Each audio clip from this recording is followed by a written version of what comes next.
Les deux référendums, ça me fait extrêmement penser, en fait, à différents épisodes de notre histoire et ça me fait particulièrement penser aux deux crises de la conscription.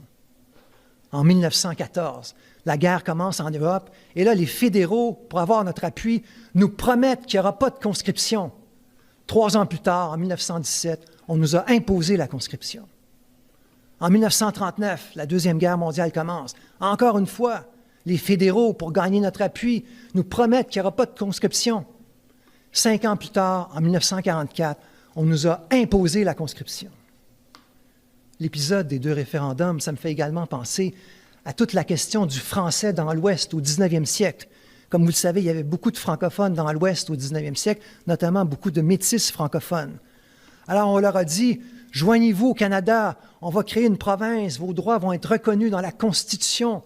Et on a créé le Manitoba, on a donné des droits constitutionnels aux francophones. Et comment ça a fini?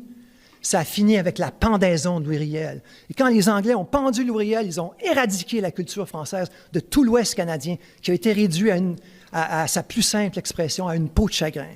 C'est ça qui est arrivé dans l'Ouest canadien.